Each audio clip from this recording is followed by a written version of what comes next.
Finalmente, en la mitología de la mayoría de los pueblos del mundo, hay leyendas sobre héroes gemelares, es decir, sobre una pareja de gemelos, casi siempre de origen divino, que llevan a cabo grandes proezas y, por lo general, siempre se apoyan entre ellos, se ayudan mutuamente, aunque a veces también se rivalizan. Por ejemplo, en la mitología hinduista son sin duda alguna los hermanos gemelos Ashwin, los hijos de Surya, el dios solar, que protagonizan muchas aventuras extraordinarias. En la mitología de los pueblos germánicos están los dos hermanos Alcis. En la mitología latina aparecen Rómulo y Remo, los legendarios fundadores de Roma, y hasta muy lejos en México, en la mitología de los indígenas mayas, hay leyendas sobre dos gemelos llamados Hunahpu y Xbalanque, quienes se atreven a desafiar ni más ni menos que a los dioses del mundo subterráneos, a los demonios de la muerte, en su famoso partido de Tlachtli, aquel juego de pelota tradicional mesoamericano. Y por supuesto, la mitología griega no es la excepción. Es más, en la mitología griega hay no una, sino varias parejas de gemelos divinos o semidivinos, de los cuales se puede hablar porque realmente protagonizan unas aventuras extraordinarias. Pero como el tema en este caso sería demasiado largo, hoy día hablaremos sobre los gemelos divinos más famosos, Castor y Pollux, conocidos también como Dioscuros, literalmente hijos de Dios, pues se considera que en su nacimiento participó, al igual que en el nacimiento de muchos grandes héroes, el mismísimo Zeus, o a veces también figuran bajo el nombre de Tindáridas por el rey de Esparta Tíndaro o Tindareo, su padre oficial. El culto de estos semidioses proviene de la región conocida como Laconia o Lacedemonia, al sur de Grecia, en la península de Peloponeso, cuya capital era Esparta. Por lo tanto, son héroes que representan más que todo aquella tradición guerrera heroica de los espartanos, donde los dioscuros eran adorados al igual que los dioses. Pero en cuanto a su origen, aquí hay mucho misterio, al igual que en el nacimiento de la mayoría de los grandes héroes. Su padre, al menos el que se considera su padre oficial, se llamaba Tíndaro o Tindareo y era rey de Esparta, un auténtico rey guerrero, quien sin embargo tuvo que luchar por el poder con un familiar suyo llamado Hipocoonte. Como los dos descendían del legendario Lacedemón, el fundador de la nación espartana, era una lucha larga en la cual inicialmente Tíndaro es derrotado y, salvando su vida, tiene que huir de Esparta a otra región llamada Etolia, donde es bien recibido por el rey Testio, tan bien recibido que Testio incluso le ofrece a Tíndaro en matrimonio a su hija Leda, la doncella más hermosa de Grecia en aquel entonces. Poco después, Tíndaro recupera el trono gracias a la intervención de Heracles. Heracles derroca a Hipocoonte.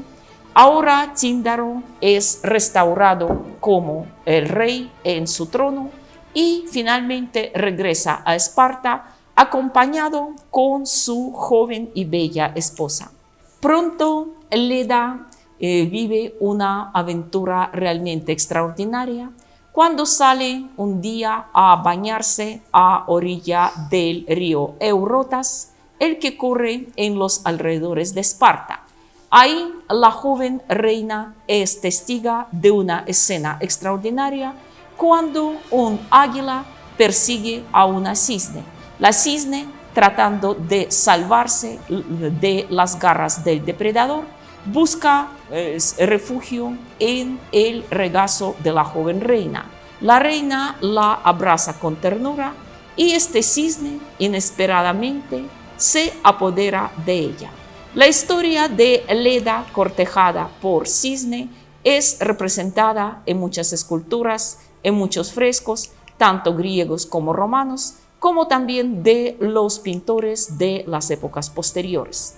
Como era de esperar, al cisne no le amenazaba ningún peligro porque tanto el cisne como el águila era el mismísimo Zeus, quien, como se sabe, puede adquirir distintas apariencias de aves y animales y, como podemos ver, Zeus, conociendo la naturaleza de la reina espartana, muy compasiva, sabía que ella se apiadaría de la hermosa ave y le permitiría refugiarse del peligro en su regazo.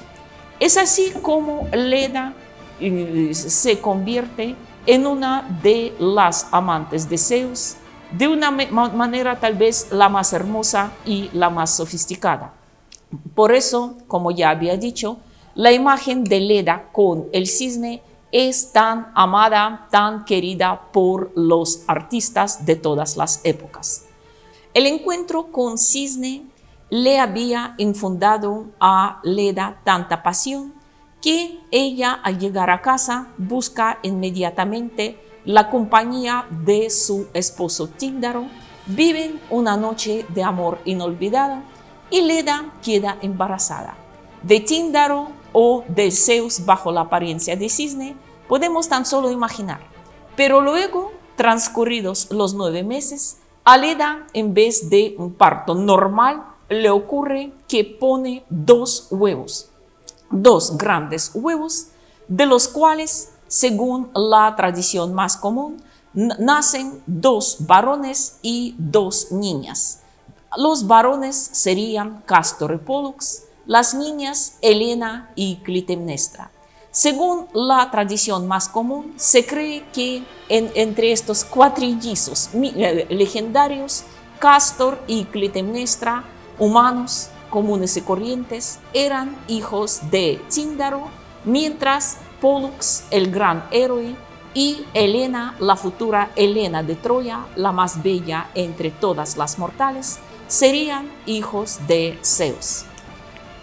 Aquí, en una pintura del artista francés Andrés Derain, esa escena es representada de una manera demasiado fantástica, diríamos, donde Cástor y Pólux aparecen saliendo de los cascarrones de huevos gigantes, cuando aquí está presente Leda y su padre Zeus bajo la forma de un cisne. Pero en la mayoría de los casos, Cástor y Pólux son pintados como niños, como bebés comunes y corrientes, completamente humanos, aunque nacidos, como podemos ver, de una manera tan extraordinaria. Puede surgir una idea de dónde nació esta idea con huevos gigantes. En realidad, ya en la época minoica y micénica, es decir, aquellas culturas más grandes de Grecia preclásica, ya se conocían en Grecia y en las islas cercanas los huevos de avestruz. Los traían especialmente de África. Con frecuencia aparecen en las tumbas micénicas y minoicas, adornados con unas pinturas ricamente ornamentados. Sin duda eran considerados un objeto valioso, y aunque los huevos se conocían, pero dudosamente que alguna vez habría llegado en aquella época a Grecia un avestruz vivo. También, como comunican varios autores, en Esparta a los visitantes durante mucho tiempo les mostraban 2 grandes huevos que aparecían en un altar como objetos sagrados, afirmando que eran aquellos mismos 2 huevos que había puesto Leda, de los cuales nacieron Castor y Pollux, aunque resultaron ser simples huevos de avestruz. Además, hay otra versión mucho menos conocida de aquella leyenda sobre los gemelos divinos, en la cual Leda sigue siendo fiel a Tíndaro, no está involucrada de ninguna manera en una relación amorosa con Zeus, y la que persigue el padre de los dioses no es Leda, sino Némesis, la temible diosa de la venganza, que sin embargo, como podemos ver, no tiene manera de escapar de los cortejos de Zeus.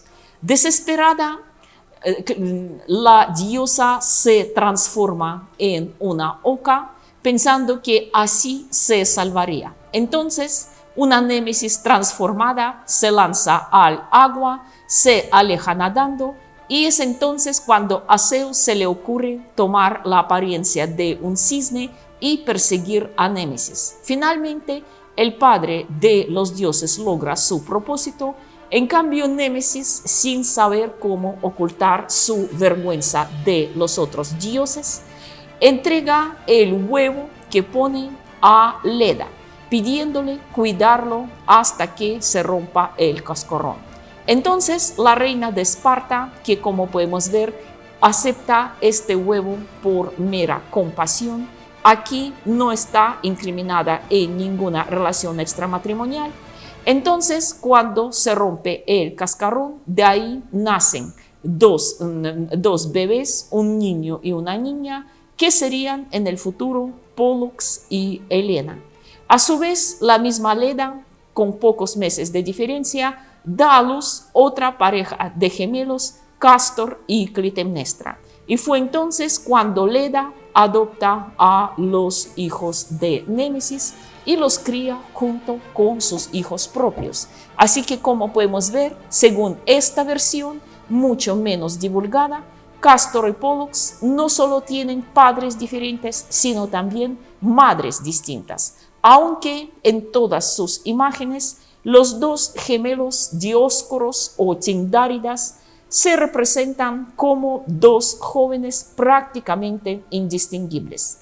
Castor es un mortal por toda lógica, porque su padre en ambos casos es Tíndaro, rey de Esparta. Cabe señalar que el mismo nombre Castor significa castor. No se sabe con qué razón se lo habían dado, mientras Pollux o Polideuces, su hermano divino, lleva un nombre que quiere decir el más dulce o el más puro o el impoluto.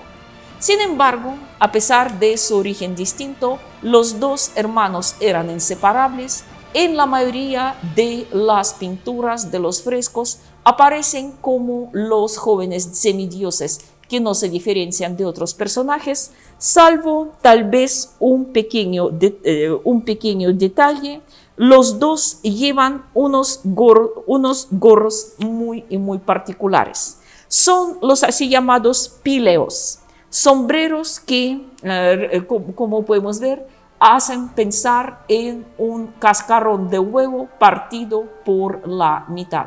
En estas dos estatuas ecuestres lo llevan, y aquí en una estatua de Pollux, este sombrero tradicional se ve con nitidez. Por eso, entre todas las pinturas de los grandes héroes, a Castor y Pollux por lo general es fácil identificarlos por estos sombreros tan originales. Aunque eran muy unidos, no, podían pasar ni un solo día sin compañía uno del otro. Sin embargo, sus poderes eran distintos. Castor, aunque era mortal, era humano por todos los parámetros, no cedía en nada a su hermano y era famoso más que todo como domador de caballos. Dicen que ningún caballo, ni el más rebelde, ni el más salvaje, podía resistir al adiestramiento de Castor. Y también era un gran corredor. Corría más rápido que cualquier otro joven de su edad. En cambio, Pollux o Polideuces Sobresalía más que todo en artes marciales e incluso a él se le atribuye el invento de Pancracio, aquella lucha sin reglas, combate sin reglas, que puede ser considerado como el prototipo de actual kickboxing. También dicen que era muy aficionado al pugilismo, aquel deporte griego que precede el actual boxeo, y como que a él se le atribuye incluso el invento de los guantes para no traumatizar a su rival en los combates de entrenamiento. Los dos hermanos, como ya había dicho, eran inseparables y vivían juntos todas sus aventuras. Por eso, hablar de las aventuras de los Dioscuros es prácticamente hablar siempre de ellos dos. Por ejemplo, cuando el héroe Teseo había raptado a Helena, la hermana de los Dioscuros, fueron los dos, Cástor y Pólux, quienes emprendieron un viaje a Atenas, aprovechándose de que Teseo no estaba en la ciudad, así que no tuvieron que enfrentarlo. Él, como se sabe, en este momento estaba en el reino subterráneo, en el Hades, ayudándole a su amigo Pirítoo a raptar Perséfone, pero ambos terminaron atrapados y encadenados a permanecer ahí por mucho tiempo. Entonces, aprovechándose de la ausencia de Teseo, los Dioscuros invadieron Atenas, saquearon la ciudad y se llevaron no solo a Helena, sino también capturaron y se llevaron como prisionera a Etra, la madre de Teseo. También los dos participaron en la grandiosa caza de Calidón contra un gigantesco jabalí carnívoro, y aquí, en esa escena de pintura, a los Dioscuros se les reconoce por el píleos, aquel gorro característico que llevan. También los dos participaron en la famosa expedición de los argonautas a Cólquida por el Vellocino de Oro, y aunque de Cástor en esta expedición no se habla mucho, Polideuces o Pólux sí sobresale cuando los argonautas hacen una parada en Misia y Amico, el rey de los Bérbices, la tribu semisalvaje que habitaba ahí, anunció que no dejaría a los viajeros a continuar el viaje si uno de ellos no se atreve a enfrentarlo en un duelo de lucha. Y Pólux fue quien aceptó el desafío, y en cierto modo era un combate aparentemente parecido a la famosa batalla, al famoso duelo mítico entre David y Goliat, porque el rey de los Bébrices, Amico, era mucho más alto, mucho más robusto. Sin embargo, Pólux logró derribarlo con un certero golpe en la cabeza, con tanta fuerza que le había partido el cráneo. Con eso les había dado a los Bébrices una lección: no deberían molestar a los viajeros que pasaban cerca de sus costas. Así como podemos ver, Pólux como argonauta pasó a la mitología más que todo gracias a esta pelea. En cuanto al amor y al matrimonio, aquí por supuesto Cástor y Pólux tampoco podían separarse. Decidieron que si se casan algún día, lo harán solo con las dos hermanas, porque seguramente las dos hermanas no querrán separarse y así ellos seguirían unidos también de por vida. Escogieron como objeto de su pasión a las dos hermosas gemelas llamadas Febe e Hilaira, que eran hijas de Leucipo, el rey de Mesenia, un estado cercano a Lacedemonia, también en Peloponeso. Raptaron a las dos muchachas y como resultado de aquel rapto, Pólux se casa con Febe y Cástor se casa con Hilaira. Los hijos de Castor y Pollux también nacen con pocos días de diferencia. Como podemos ver, todo debía ser el mismo día. Y Febe y Pollux fueron padre de un joven llamado Mnesilao y Castor e Elaira de Anogón. Como podemos ver, todo aparentemente iba bien en la vida de los Dioscuros. Hazañas, matrimonio, amor, nacimiento de los hijos, y seguramente pensaban seguir, incluso reinar juntos en Esparta y no separarse jamás. Sin embargo, mitos y leyendas griegos no son cuentos de hadas con un final feliz, y tampoco todo había sido feliz en la vida de los Dioscuros. Los principales rivales y posteriormente enemigos de Dioscuros eran otros gemelos, Idas y Lenceo, dos príncipes de Mesenia llamados también Afáridas por el nombre de su padre oficial, Afareo, y sin embargo corrían rumores que al menos uno de estos gemelos, Idas, era de origen divino, que su padre era Poseidón. Así que, como podemos ver, eran una pareja de gemelos en gran parte parecida a los Dioscuros. También eran de origen semidivino, hijos de Poseidón. Uno de ellos era divino y otro mortal. Por lo general, en los mitos, en las ilustraciones del mito sobre la rivalidad entre estas dos parejas de gemelos, los Dioscuros son pintados como héroes y los Afáridas más bien como villanos. Pero en realidad podemos decir que no era cierto, que a veces en los mitos es muy difícil determinar quién es bueno y quién es malo, y por qué estos dos parejas de gemelos se volvieron enemigos. Aquí hay dos versiones. Según una, los dos Afáridas eran sobrinos de Leucipo, aquel mismo soberano cuyas hijas habían raptado los Dioscuros, y por lo tanto eran también pretendientes de Febe e Elaira. Pensaban casarse con ellos, pero poco antes de la boda, los Dioscuros raptaron a las novias, que como si esto había sido la causa principal. O según otra versión, los dos Afáridas como que aceptaron la idea: bueno, nuestras primas no son las únicas doncellas en el mundo, y la rivalidad fue por otra razón. Más bien, se pusieron de acuerdo con los Dioscuros llevar a cabo una campaña a Arcadia, una región en Peloponeso muy rica en ganado, y entre los cuatro raptaron un gran rebaño de reses. Entonces, ¿cómo iban a repartirlo? Decidieron hacerlo de una manera, diría yo, bastante original.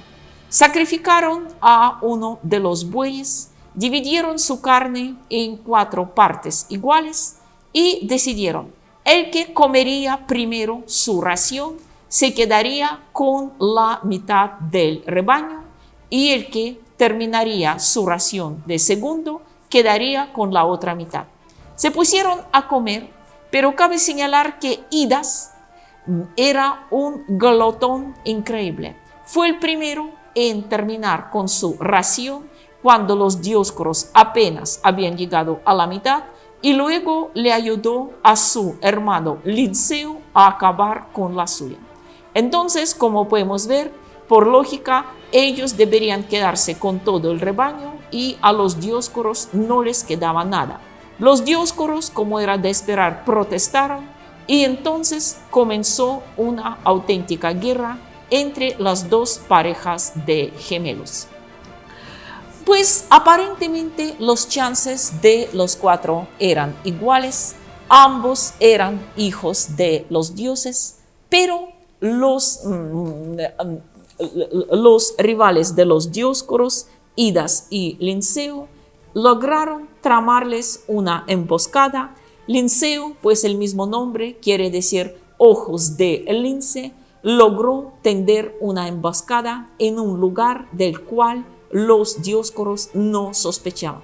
Como resultado, Linceo con una lanzada logra herir de muerte a Castor. La lanza se le atraviesa el pecho.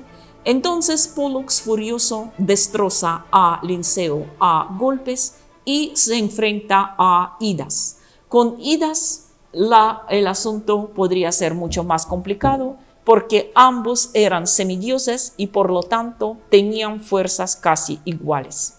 Según una versión, fue Pólux quien derrotó a Idas, o según otra, Zeus, simplemente viendo que la lucha no terminaba, lanzó un rayo y petrificó a Idas. Como podemos ver, Zeus, viéndolo todo desde el cielo, siempre decidió esta vez acudir en ayuda a su hijo Pólux. Entonces, como podemos ver, Pólux era el único quien salió ileso de aquel duelo a muerte y ya no podía hacer nada por su hermano Castor, herido de muerte. Ya la muerte de Castor era inevitable. Entonces Pólux, que ni siquiera asume la idea de separarse con su hermano, ni en esta vida ni en la otra, intenta arrojarse sobre su propia espada, pero su filo simplemente deja de obedecerlo. Fue entonces cuando Pólux descubrió que era inmortal, no podía acabar con su vida tal como cualquier humano. Entonces Zeus, viendo la desesperación de su hijo, desciende del Olimpo y le pide que ya terminó la vida terrestre de su hermano, la de él mismo también ya debe llegar a su fin. Que deje al alma de Castor partir al más allá en la barca del Caronte, ahí donde van todos los mortales, mientras el mismo Pólux, ya que no puede hacerlo, debe ahora subir al Olimpo, lugar que le pertenece, y vivir ahí como Dios inmortal. Pero Pólux se lo niega. Él le pide a Zeus permitirle acompañar a su hermano al más allá. Y entonces hay dos versiones cómo actúa Zeus. Según una, les otorga la inmortalidad a los dos, llevándolos al cielo y transformándolos en la constelación de Géminis que todos conocemos. O según otra versión, Pólux un día acompaña a Castor en el mundo subterráneo y otro día lo lleva al Olimpo. Así como podemos ver, los dos gemelos siguen llevando esta existencia doble, como dioses olímpicos un día y como las almas de los humanos en el más allá otro día. En fin, como podemos ver, sea cual sea el final de los Dioscoros, no se separaron. Y hoy podemos verlos como esta constelación en el cielo. Cabe señalar que el culto de los Dioscoros era muy divulgado en Grecia, más que todo en Esparta. Por ejemplo, los guerreros espartanos, famosos por su valor, por su coraje, siempre exclamaban antes de cualquier batalla por Castor y por Pólux, en honor a los dos hermanos divinos, patrones de la ciudad de Esparta. También todos los muchachos espartanos, aspirantes a guerreros, trataban de evocar a Castor y Pólux ante todas aquellas pruebas que deberían soportar. He aquí precisamente un altar que representa a Castor y Pólux, reconocibles por sus famosos gorros o pileos, en la ciudad de Esparta. En Esparta y en sus alrededores habían muchísimos altares consagrados a los Dioscoros para que cualquier espartano podría hacerles una ofrenda y pedirles enviarle una suerte, una victoria en la batalla. Pero el culto de Castor y Pólux, de los gemelos divinos, no se limitaba únicamente con Esparta. Los honraban prácticamente en toda Grecia, aunque en otras ciudades este culto había adquirido otros rasgos. Mientras en Esparta eran más que todo divinidades guerreras, en otras ciudades donde florecía la navegación y el comercio marítimo, los Géminis, gemelos divinos, se convirtieron en los patrones de viajeros de los navegantes, porque como se sabe, la constelación de los Géminis ayuda a orientarse siempre a los viajeros y a los navegantes encontrar la ruta correcta en el mar. Así que antes del invento de la brújula, guiarse por las estrellas era lo clave. Y Castor y Pólux eran los ayudantes principales a los navegantes. Por eso, el culto a los dos gemelos divinos penetró incluso a las tierras tan lejanas como Cólquida. Recordamos aquella misma Cólquida a donde habían viajado los argonautas en busca del vellocino de oro. Pues, según una versión, Castor y Pólux, cuando estaban navegando en el barco de Jasón, en una ocasión desembarcaron en Cólquida y fundaron ahí una ciudad que recibió el nombre de Dioscóridas. Dioscórides, como podemos verlo aquí en la costa del Mar Negro. O según otra versión menos fantástica, esta ciudad fue fundada por unos comerciantes de Mileto, una ciudad griega en Asia Menor, donde estaba muy desarrollado el comercio marítimo. Como se sabe, los milesios eran grandes navegantes, fundadores de numerosas colonias en la zona del Mar Negro, y también debido a eso en Mileto existía el culto a los Dioscoros. Hoy día, en lugar de Dioscoríade, queda la ciudad de Sujumi, la capital de la República Autónoma de Abjasia. Y aquí podemos ver en el malecón de Sujumi los restos del fundamento de una fortaleza de los tiempos de la antigua Dioscóride. Pero la presencia de Castor y Pólux se percibe en Sujumi moderno, incluso como podemos ver en su escudo. En este escudo aparecen las características píleos, los gorros de Castor y Pólux. Así que como podemos ver, su memoria sigue viva incluso en un país tan lejano como Abjasia. En el otro extremo del mundo habitado, hacia donde también habían penetrado los navegantes griegos, en el Mar Rojo, hay unas islas cuyos nombres hacen recordar a los gemelos divinos.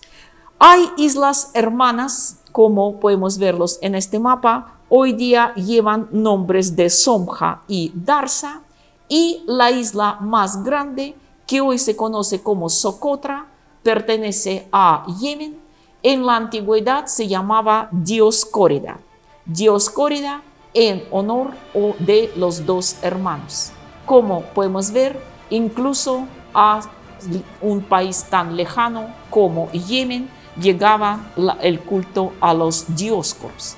Por ejemplo, los navegantes griegos, quienes llegaban a Dioscora más que todo por recolectar la brea de un árbol endémico de esta isla que recibió el nombre de la sangre de dragón, y así, he aquí este árbol de forma tan extraña, siempre dejaban ahí algunas ofrendas a los gemelos, y incluso se han encontrado, imagínense, en Yemen, en esta isla, algunos altares que hacían evocar a la memoria de los Géminis.